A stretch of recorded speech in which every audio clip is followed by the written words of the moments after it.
Nekada davno, u dalekoj galaksiji, živjela je djevojčica imenom Stella. Stella nije bila obična djevojčica, jer joj je majka bila prekrasna božica ljubavi i ljepote, a otac Mars, moćni bog rata. Ali to nije bilo sve što je činilo Stellu posebnom. Imala je i 2 čarobna konja kao vjerne suputnike. Jednog sunčanog jutra, dok se Stella budila u svom nebeskom dvorcu, mogla je čuti tiho režanje svojih čarobnih konja, Lune i Sola. Luna, sa svojom sjajnom srebrnom dlakom, predstavljala je mjesec, dok je Sol, sa svojom zlatnom grivom, utjelovljavao sunce. Zajedno su posjedovali nevjerojatne moći. S blještavilom u očima, Stella je skočila iz kreveta i brzo se obukla.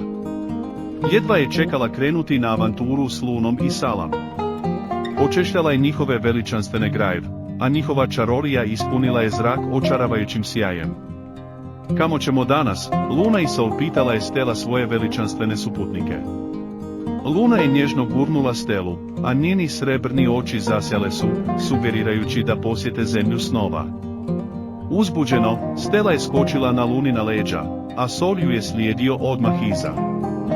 Dok su se uzdizali nebom, Stella je mogla vidjeti zvijezde koje su treperile i stvarale sa zvježđa koja su pričala priče o herojima i mitskim bićima.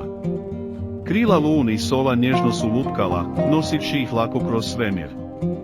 Kada su stigli do zemlje snova, Stella i njeni čarobni konji sletjeli su graciozno na mekane oblake.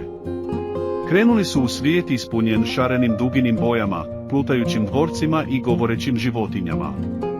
Stella i Luna su prošetale livadom, gdje su cvjetovi kvjetali u živopisnim bojama, dok je Sol veselo galopirao uz njih, ostavljajući trag zlatnog praha za sobom.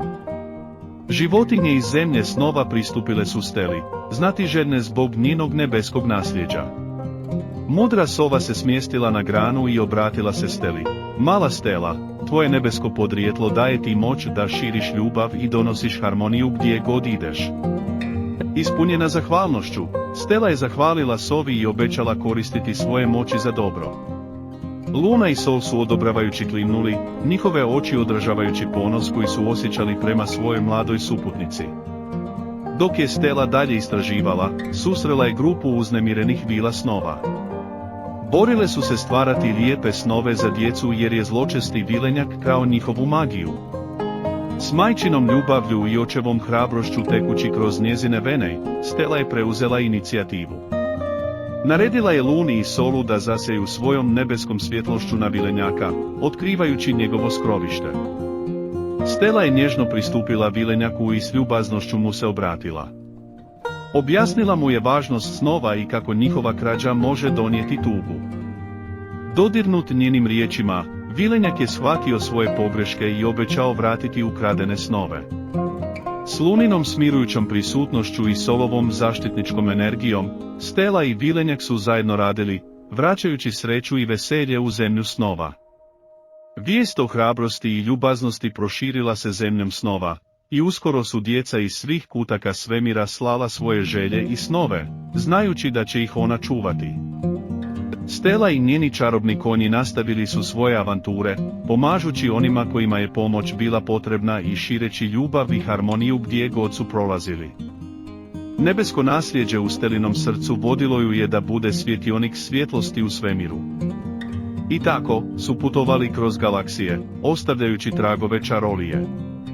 I podsjećajući svakoga na čudo svijeta. I na činjenicu da se magija može pronaći čak i na najobičnijim mjestima. Kraj.